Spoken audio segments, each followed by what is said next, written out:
पहला पाठ अध्याय 11 पद संख्या 29 से 39। उस समय प्रभु के आत्मा ने यिफ्ता को प्रेरित किया। यिफ्ता गिलआद और मनस्से को पार कर गिलआद के मिस्पा नामक स्थान पहुंचा और वहां से अम्मोनिया के यहाँ आया।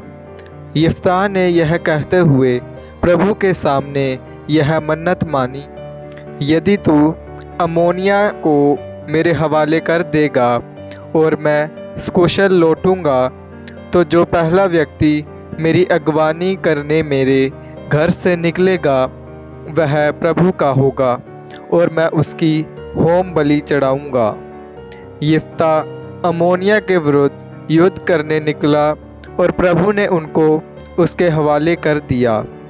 यिफ्ता ने अरोएर से मिन्नीत के आस-पास तक 20 नगरों को जीता और आबेल क्रामीम तक अम्मोनियों को बुरी तरह परास्त कर दिया।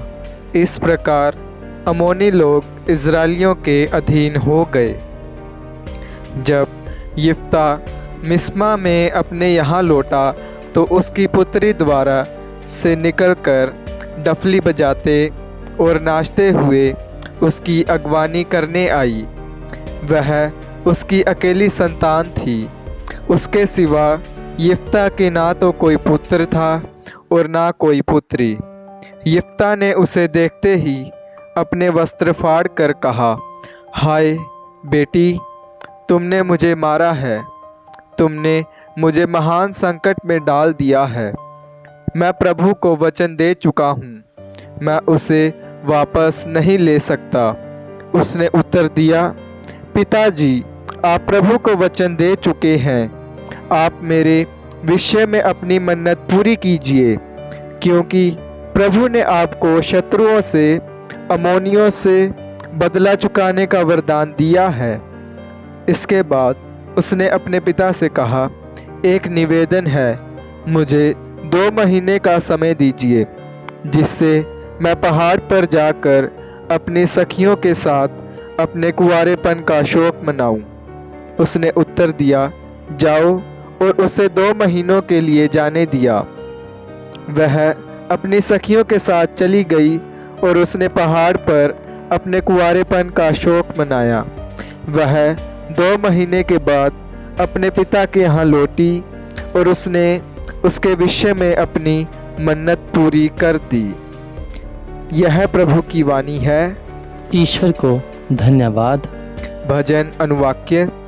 हे प्रभु, मैं तेरी आज्ञाओं का पालन करने आया हूँ। अनुवाक्य। हे प्रभु, मैं तेरी आज्ञाओं का पालन करने आया हूँ। धन्य वह मनुष्य जो प्रभु पर भरोसा रखता है और भटकने वाले विधर्मियों का साथ नहीं देता। अनुवाक्य। हे प्रभु, मैं तेरी आज्ञाओं का पालन करने आया हूँ। तूने ना तो यज्ञ चाहा और ना चढ़ावा, किंतु तूने मुझे सुनने के कान दिए।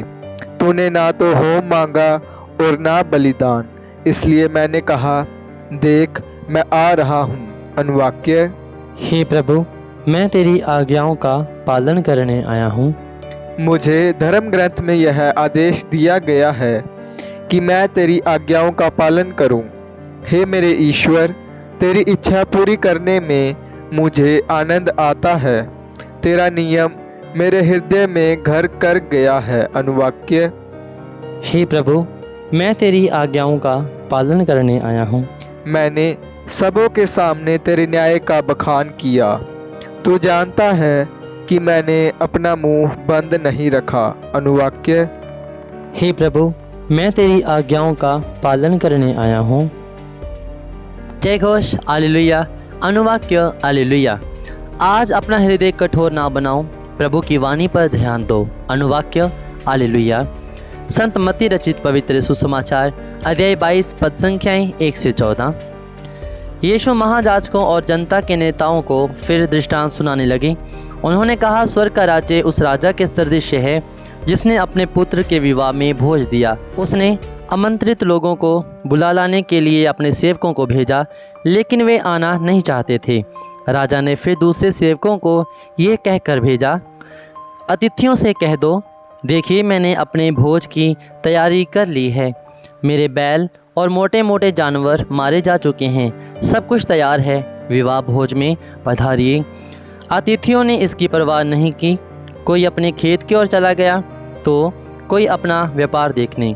दूसरे अतिथियों ने राजा के सेवकों को पकड़कर उनका अपमान किया और उन्हें मार डाला।